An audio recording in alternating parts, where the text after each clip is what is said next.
request Mr. Venkatesh again, who is our panelist for the infrastructure status, to come with his team. Mr. Amitabh Kumar, Mr. Kuruvila and Mr. Nagraj are the panelists. See how the broadcast industry gets infrastructure status like many other critical infrastructure in this industry, in India especially. So we have a very eminent panel out here. So we have Amitabh from Z, many years in this industry, and we have we have George Kuruvila, who's the CEO of Bessel, right? It's a public sector unit. Doing a lot of work and enabling this entire industry, and of course Nagraj, a very old Nagraj from Belangani, doing a lot of. He's already done. You'll hear from him what exactly he's been doing already for the last 4-5 months on providing an infrastructure status for this industry, right? So without much ado, I think I'll kind of start to ask Amitabh to kind of give his journey of what does Z do first, and how does he play in this industry? Well, I think it's a very long story, so I'm not going to really prolong it too much. We were the first to start the satellite broadcast in India as early as 1992, which was ZTV starting from Hong Kong. Subsequently, we entered into City Cable, the cable distribution services. Following on to DTH, which we started in 2003. And then we also did hits headed in the sky as early as 2008. And of course, we have had all the teleports that we operate. And then we launched the Dish TV, and they have grown to be one of the biggest DTH operators of India at one time. And of course, now we have proposed the merger with Videocon to again, so to say, gain prominence in this space. The industry is now truly at war, and that war is actually being fought with the telecom players. You already know the changes which have happened over the last 6 to 9 months, where the data, by which I mean the data which we will use our network to download video, has gone down significantly in price, and therefore a new set of technologies has been enabled. It is like having unusual weather when you have a new set of organisms which emerge. So now we need to be able to work in a different atmosphere. Telecom by itself is recognized as an infrastructure in India, and it gives that a lot of benefits. And today we are fighting, even though broadcast serves about the same number of customers, almost 280 million homes, which translates to about 500 or more million customers or viewers. But the broadcast sector does not enjoy any benefits. And that actually is now, it was not so far, but it is now become very important that the level playing field be given. And that being an infrastructure company, it gives you easy access to capital at much lower rates, being in the range of 3 to 5%, longer payback periods, tax holidays, and so on. And a lot of infrastructure is being created by broadcasters, and it will become more and more important as we go ahead to be able to compete with this entirely new set of players.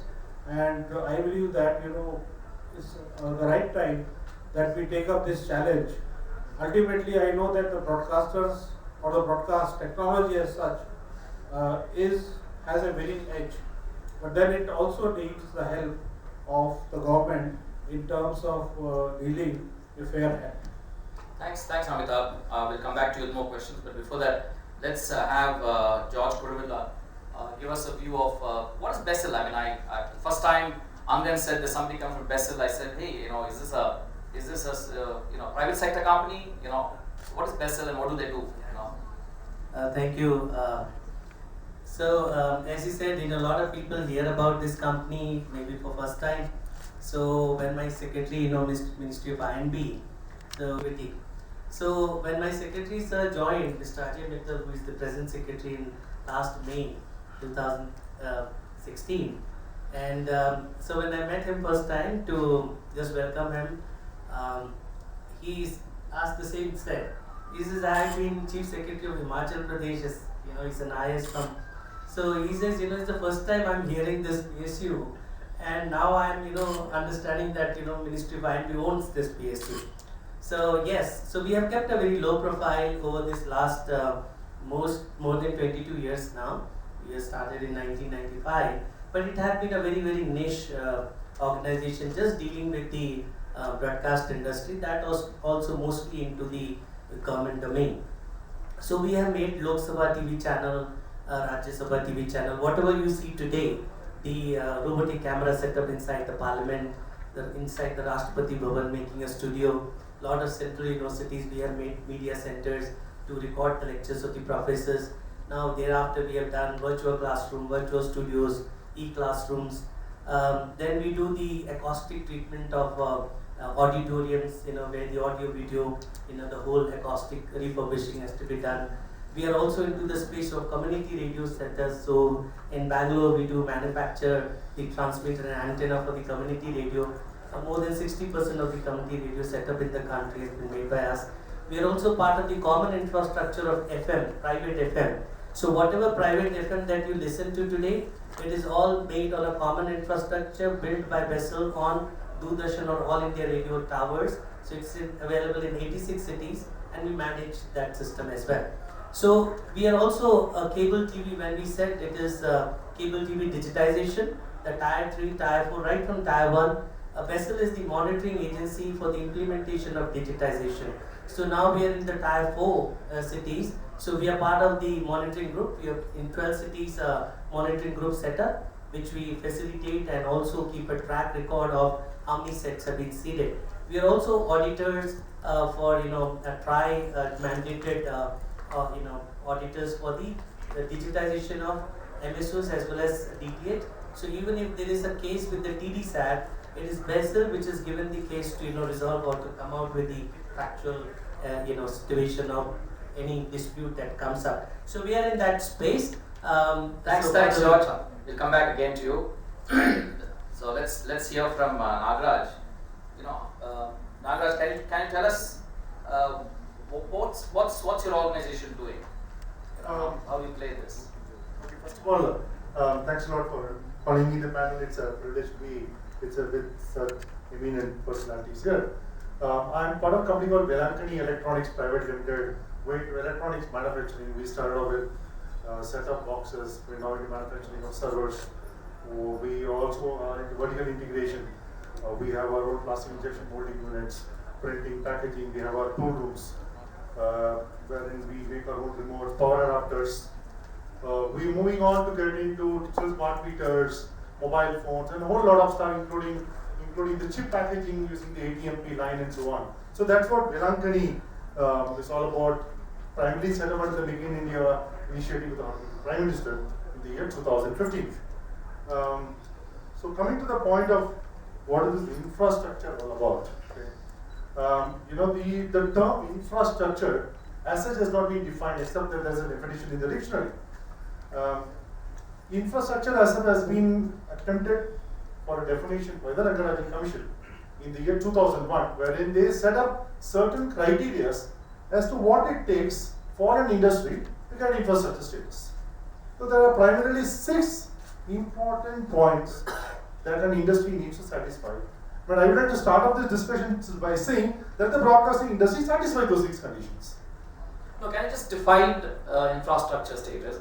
I mean, how different is that from priority status that people talk about? So infrastructure status and priority sector is different, right?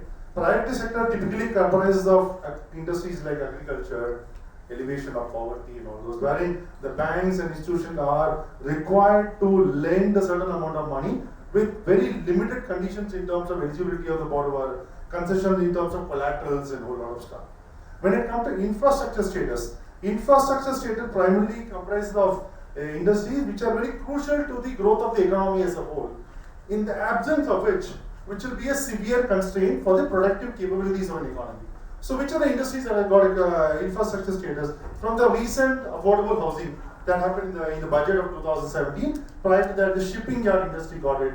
Then you also have the transport sector, you have the solid waste management, you have telecom and all those things. They all have got infrastructure status. So anything that is critical and important for the growth of an economy and the absence of it will create an impact, or it will be a sort of a deterrent for the growth of the economy, is considered for infrastructure. So what about mobiles? Is mobile infrastructure?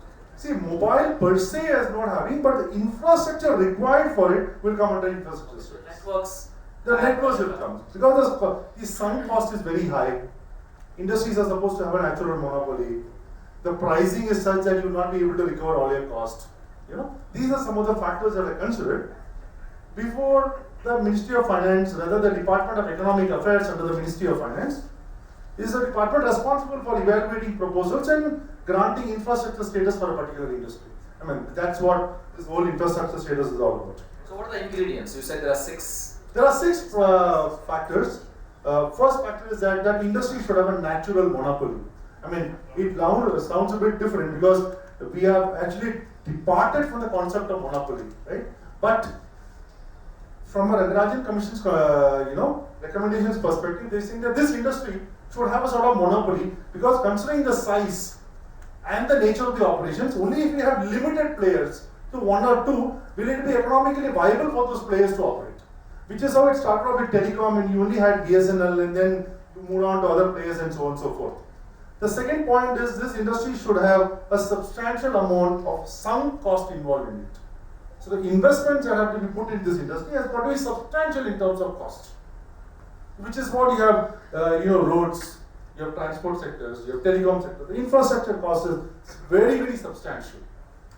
The third criteria that is required to be satisfied is non-tradability of output. What do you mean by non-tradability? If you have set up a road in a particular place, you can't transfer it to somewhere else. If you have set up overhead cables, you can't remove it and take it to somewhere else. It is a sort of a sunk investment. So then you cannot trade, you cannot sell this to any other part of the country, or other part of the economy.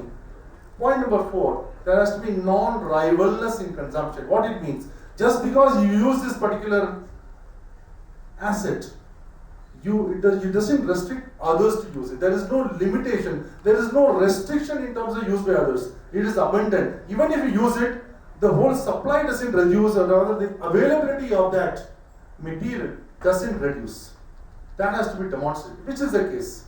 Point number 5, price exclusion. What do you mean is that how do you determine the price of a product or a service? Take your cost, which is your operating cost, take your fixed cost, take your overheads, take your finance cost, apply a margin, and that's the way you arrive at price. Plus, considering the factors relating to market, demand, supply, and so on. When you price a service comes under an infrastructure stated industry, you cannot apply those parameters because the cost recovery has to be compensated not just by getting a price from the consumer, but also in the form of subsidies and taxes and so on. So you need, because you cannot recover, the investment is so substantial, and you need the longevity in terms of time to be able to recover the cost. Lastly, there is a presence of externalities. Okay, what it means is that, let's take an example. That's something very different from broadcasting industry. Why was the road sector given infrastructure status? If you put a road, the areas in and around the road, market value enhances, right?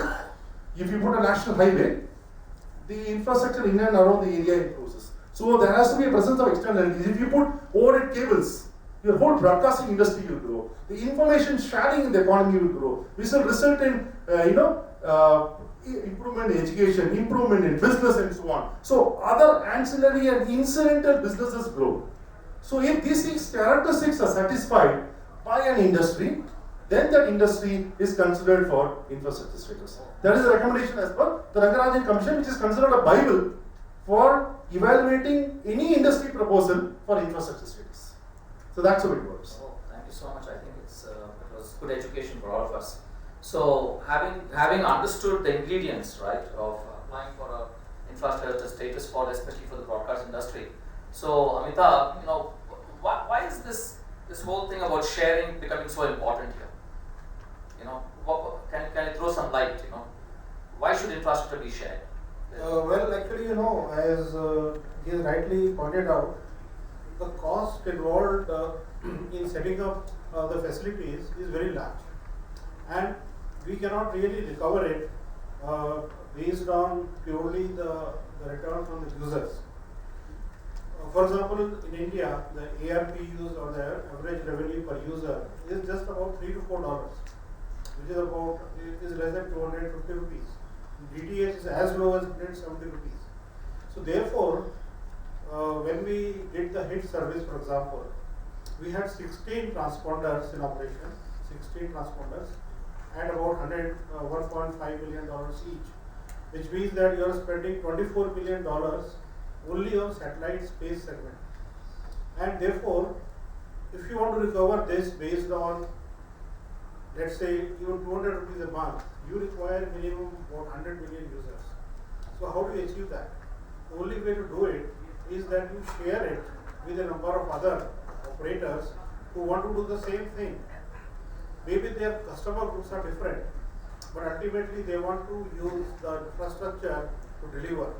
And I think it is still more important, particularly for the rural areas, because India, when you go outside the metros, even a short distance, you don't find any infrastructure of any kind, including power. And therefore, everything has to develop. And it will develop provided there are incentives to develop. And that incentive becomes, for example, a television with a set-top box, entertainment is an incentive for the development of the technology of batteries. We had so many battery power sets or solar cells. There are so many homes today who have solar cells and they use DTH based on that. So therefore, ultimately you require the infrastructure to develop for a bigger development all around. Yeah, but if you look at the various stakeholders, right from content providers, broadcasters, MSOs, so just can tell us what is the infrastructure common to all of these, and where is sharing coming in now?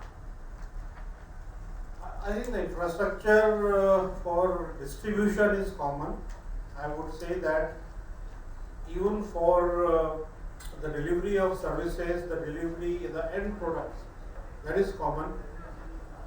The only thing different is the content, which is the software. So the hardware is all common all across, and it becomes very important that there is some way to defray this cost, particularly as technologies change very fast. We are moving from, let's say, MPEG 2 to MPEG 4 has already happened. We are going to 4K. We are going to virtual reality. We will be going on to other modes which we cannot envision today. We cannot really keep our, so to say, investment living for many years. It will live for 1 year, 2 years, or whatever. And therefore, a large number of users need to be able to use that so that the whole, it becomes financially viable. And therefore, maybe cloud-based infrastructure in India, which is not there today for broadcasting, is very important because you have everything in the cloud, and ultimately you take the service that you require. So that's the point. Interesting. I mean, George, do you want to throw some light on what are the benefits of this infrastructure status to the broadcast industry itself? Yeah, so it's something what perhaps we discussed in the interoperability part as well. So you see the a lot of cable, people keep laying, different operators keep laying cable across the same area, the same lane and all that, and so both in the uplinking side, the usage of the optimum utilization of the transponder, on the laying of the cable, on the boxes, Mr. Gupta was telling that how many lakhs of boxes which are not being used by anybody, which are unused for, which creates electronic junk, which has to be disposed of, and so much of national capital goes into waste. So if we can work on a system which is having a common infrastructure sharing, then lot of this resource of each of the operator will be much lesser and can be used in a shared mode, and it will reduce the capital cost and operating cost of each of the operators who are there in market. So initially, though, sometimes people feel not to share because they just want to have their people together with them, or they have a threat, or they feel that somebody else will take their market share. But in the end of it, as Mr. Gupta was also saying, it will all be for the good of everybody, because India is a very, very large market, and not many people have got that deep pockets to invest into this kind of infrastructure. So over the period of time, it will be a win-win situation for everybody. That's what I feel. Nice. So anything that you want to add, Nagaraj, on the benefits? I mean, And I think, if you can throw light on how are you going to overcome the challenges, I think the challenges are many, right? see, first to answer your question on what are the benefits, I mean, from from the financial standpoint, I mean, the people in the industry, the players in the industry would typically look for, what is it that I get if once I have infrastructure status? Okay, point number one. The extent of exposure that the banks and the financial institutions can take towards a borrower can be increased by 10% from what they normally take. Typically what is said is that if a bank is willing to take a group exposure of about 30%, if the industry to which that particular customer belongs to has got infrastructure status, the bank's exposure to that group can be enhanced by additional 10%. That's within the banking norms. Point number two, what Mr. Amitabh said, that loans will be available at a much concessional rate of interest. Because if the banks are lending to companies which come under infrastructure status, the banks in turn can get refinancing of the loans. So if you get refinancing, if the banks get refinancing of the loans, the liquidity in the bank increases because of it they are able to keep the loan at a lower rate of interest. So you could expect something in the rate of 10.15, 11, 11.25 is the rate of interest. Point number three is that the tenure of the loan, which again Mr. Amitabh said, normally is 10 to 12 years. In the case where the company comes forward for a loan for an infrastructure status business, the tenure of the loan could be as high as 15 years, even some cases 18 years. So these are some of the direct benefits that a typical borrower would benefit from in the industry, which needs support in terms of growing, because it's a very critical aspect for the growth of an economy. So these are some of the very important benefits that a borrower can get, or any player in this industry will get if the industry gets the infrastructure status. Okay, good. So, I heard a couple of challenges. So, what do you think we should do to overcome? Because each one is working on silos, right? So, how are we going to get, how are we going to get all of them together? How are we able to make them buy into our vision? Yeah, so see, end of the day, the government has to take a decision. So a policy decision has to be taken. So my suggestion would be, as we deliberate and various stakeholders are here, if you can make a white paper out of the whole discussions that come, and you present it to the government of India, and thereafter, definitely the trust is there. Government is, too much of the, favoring, to develop the industry, the ecosystem, the, for all the stakeholder and for the last mile, the common man on the ground. So government wants to develop this. So if you give a very, very clear-cut reasons why we need to go for infrastructure, and if that is accepted by the committee, definitely it will happen. So my feeling is, let all these points very clearly brought down, especially the investment part of it, and the technology which is changing so fast that people cannot invest on fixed assets and things like that.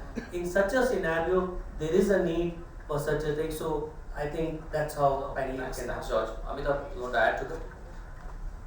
Yeah, only to say that, I guess, the broadcast industry, the DTH, the distribution, we are not different from telecom. And therefore, there is every reason for the government to accede to this request, which would be very reasonable. Because we are providing the same service, the same television, which comes off, let's say, an IPTV or an internet. as it comes off a satellite and a set-top box. The set-top boxes are similar, and there is no real difference today between telecom and broadcasting, particularly for the delivery of video. So I believe, and moreover, what broadcasting is doing, like telecom, is to create something of lasting value, which is basically infrastructure, like railways or whatever. It is something that we create, has a lasting value, and I guess without this, satellites have lifetime of 15 years and a design life of 18 years. So therefore, it's a long cycle. Today, let's say Z. In fact, at one point we were in the process of launching a satellite called Agrani, and it took us many years and so many $1 million to invest in the company. So these kind of things need to be understood that they will yield results only in 20 years or 25 years. Therefore, infrastructure status, if we really want our sector to be rich and not use foreign satellites and foreign assets and foreign components and foreign technologies, we will need to have this as Indian infrastructure created with Indian assets and with Indian technology. It will have to be declared as infrastructure, funded accordingly, and we will need to have that support that we require initially before we start the exponential. Oh, thank you so much, Amitabh. So before we can get to Nagaraj and what he's doing to move this in the corridors of power, let me ask George. Now that DAS 4 digitization is going on, how is that deployment? The task force, the cutoff date is March 2017 as per Ministry of Information and Broadcasting. Though the seeding data is coming, we have created a web portal and the seeding data is coming. Still a lot of ground to be covered, and the cable, especially the local cable operators, as Mr. Amitabh has said, it becomes very difficult for small cable operators to invest on the digital technology and to distribute it, and so that challenge is there. So there is a lot of resistance on some pockets and some areas. So we are hoping that it should happen, and the Ministry of Information and Broadcasting, they are conducting workshops in different areas, encouraging to go digital for a long-term benefit of everybody. So that education process we are doing, conducting workshop, we are facilitating, giving them leaflets and brochures, and calling the state government, the district commissioners for a common meeting in Delhi. All those things we are organizing in such a manner that this finally happens, because this has to happen, because otherwise a lot of other kinds of and digitalization is something which is now not a choice, but it is it is a mandate. It has to be done. It's a government a mandate. So everybody has to go for it. Finally, after some time, there will be no analog, even equipments or systems available in future. So you are the I'm told the audit authority, as you said, right? Yeah. For cable head ends, right? Yes. Can you throw light on head ends in the sky? Is there? I believe there are certain operators who are kind of deploying hits, right? So is it something that you can throw some light on? Maybe Amitabh also will see it. HITS actually helps for the remote area coverages. HITS is a very good technology, because they don't have to. These local cable operators don't have to invest on the the digitization of their local head end, because it's head end in the sky. That means in the it's packaged right here from the satellite. They are receiving a packaged signal, so they don't have to make a separate platform and invest 1 crore, 1.5 crore, that amount of money. This local cable operators, 1,000 or 2,000 people cannot afford. So in HITS, that is taken care of. So the local cable operator has to just take care, the distribution part of his, the locality in which he is operating, and the rest of the things, the subscriber manage everything from the HITS platform. It is undertaken. That way, the local cable operator's investment, it becomes very, very less compared to what happens in the normal. Amitabh, your view? Yes, How's that adoption is going? Well, actually, I entirely agree. Only thing is that the operators who have entered HITS, unfortunately, Yeah, they have not been able to make money because of certain reasons, including the cost, the recurring cost, and the absence to be able to attract sufficient number of cable operators to make it viable. The NAS4 is just coming in, so we have not heard the end of the story yet. So let's see what happens. Okay, good. So that comes to a very important and pertinent question to Nagaraj. So, on behalf of IESA, you've been doing a lot of work, spending a lot of time in the corridors of power in Delhi. So, can you tell us the status? I think that's exactly what everybody wants to hear. So, where is the paper? What are the challenges you're facing? So, how's the response from the government on adopting, providing us the infrastructure status? As we speak, the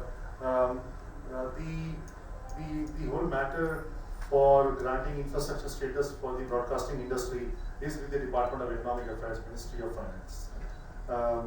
We have been, as part of the IESA team, I have been working with the Department of Economic Affairs at various levels. The good part of it is that we got very positive feedback from the department. They are willing to consider the broadcasting industry for infrastructure status. So the matter is under evaluation, but it's very positive, and we are hopeful that we will get the infrastructure status. But we are meeting periodically with different levels and with our different groups, and we will continue to follow up on this matter to make sure that this industry grants. But the fact is that there is an appreciation that this industry needs infrastructure status. That's what I would like to say to the audience. Thank you. So, can I ask you by when? See, there are, as you know, there are no clear-cut timelines that are given by any ministry, by any government body. But the good part of it is that there is an understanding that this industry needs infrastructure status. The fact that telecom has got infrastructure status, we are not very different from telecom. Brilliant. We So, should get. I think we need the support of everybody in this room. Absolutely. Unless the others are unable to come today to kind of, help us prepare the white paper as George was talking about, and take it to, IESA can be the neutral body. Absolutely. When it represent everybody in this ecosystem, right? Sure. So at this time, I think we have another 5-7 minutes, so we can take a couple of questions from the audience.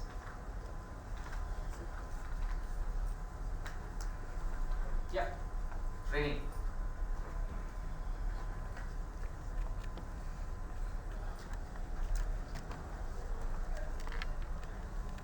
It's nice to tell us who you are and which company you represent. Yeah, my name is Srinivas. I work for Tata Elxsi as a technology manager.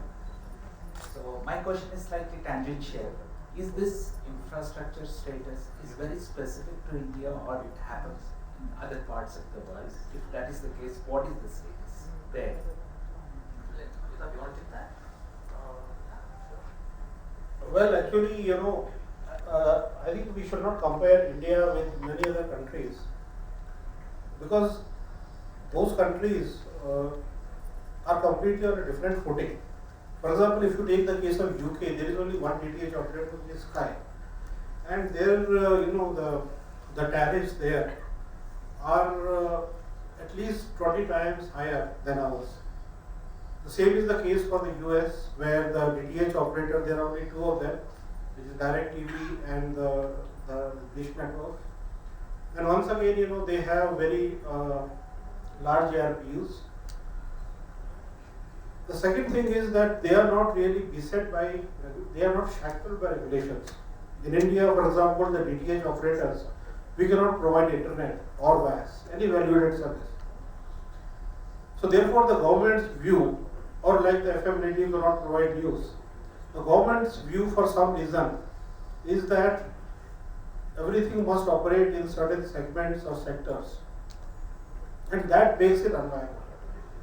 Unless you can broadband your operation at some point of time of growth, you will never be viable as a growing industry. You cannot grow like, for example, a tree in a test tube. It cannot go straight like this, it has to branch out.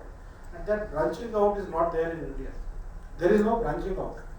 As a DTH operator, you cannot have internet, you cannot do messaging, you cannot do any other sale or service.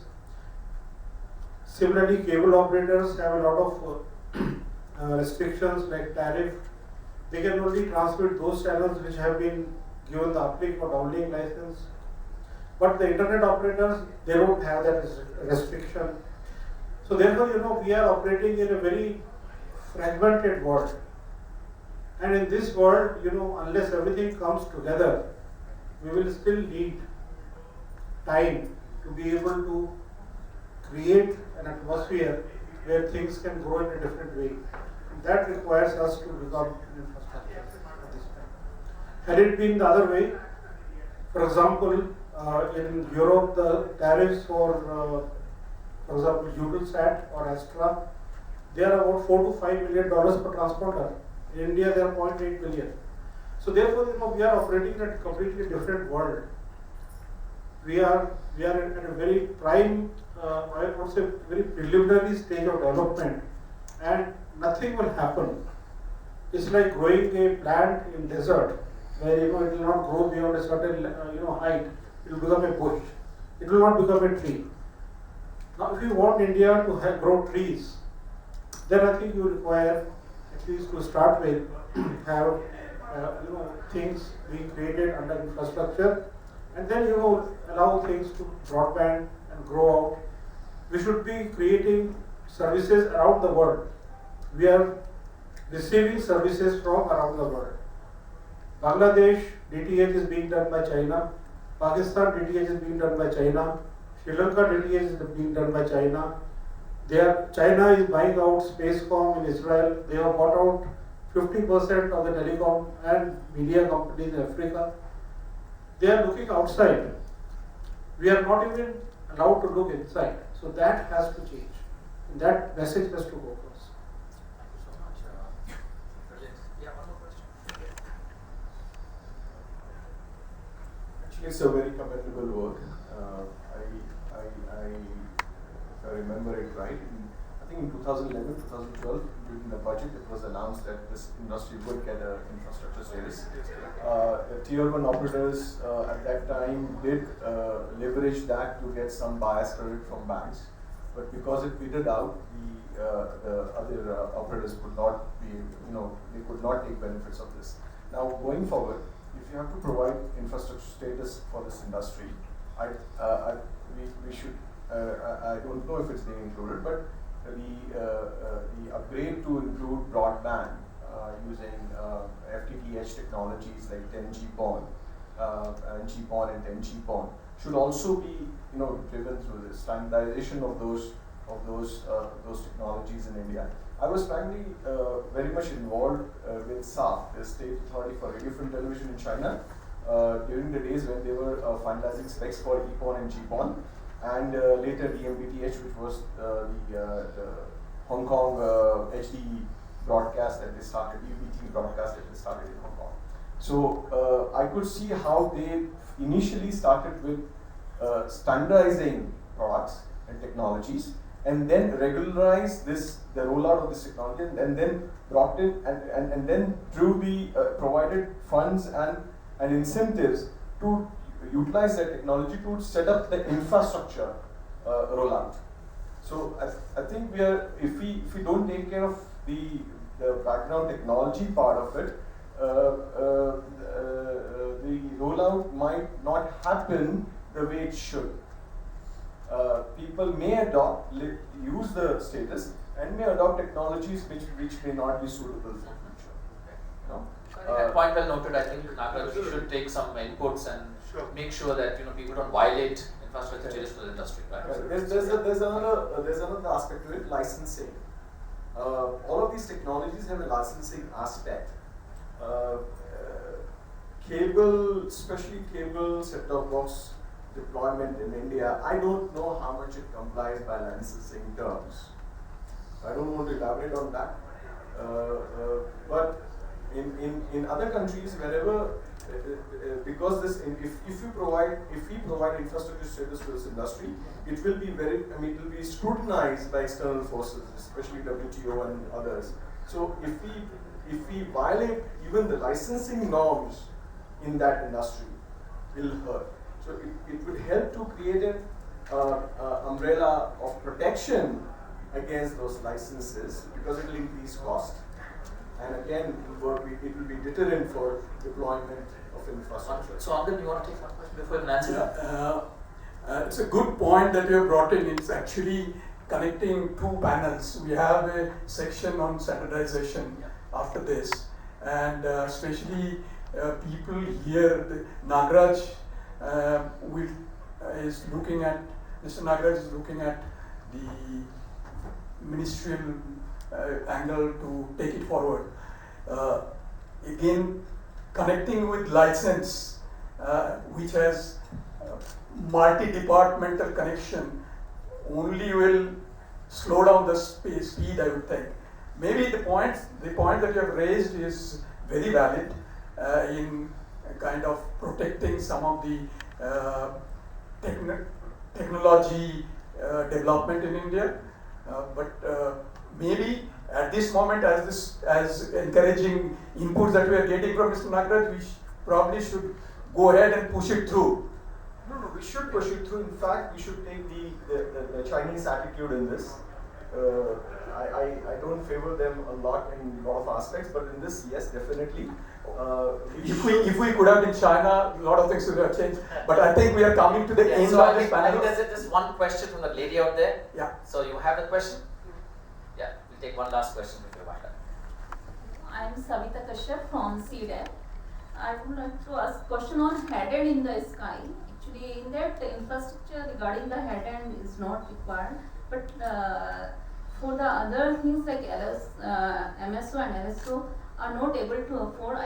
Can you elaborate on that? I mean, do you want to take that, or you want to take it offline? Well, I think the whole idea about the head in the sky is that at the receiving end, you use only transmodulators, which is basically converting the QPSK into QAM and pushing it on cable. So basically, the head end is supposed to cost less than 3 or 4 lakh rupees per head end, as compared to somewhere around 80-90 lakhs. So therefore, even for villages and all that, it is viable. And basically, I guess the technology is there, the transmissions are there today. I think it is only some elements which need to be put in place before it gets going. And I think for DAS4 it might get going. Great. So thank you so much. So just to sum it up, I think from fighting the war with telecom, right, and the work that our team has done. I mean, I wish you all the best to make sure that we get this as quickly as possible. And I think that's the only thing that, and I mean, if at all we get it quickly, then I think IAC has done some yeoman service to this broadcast industry. Thank you so much. Yeah. I will now request Mr. Rajiv Kapoor to hand over the mementos to the participants. Display.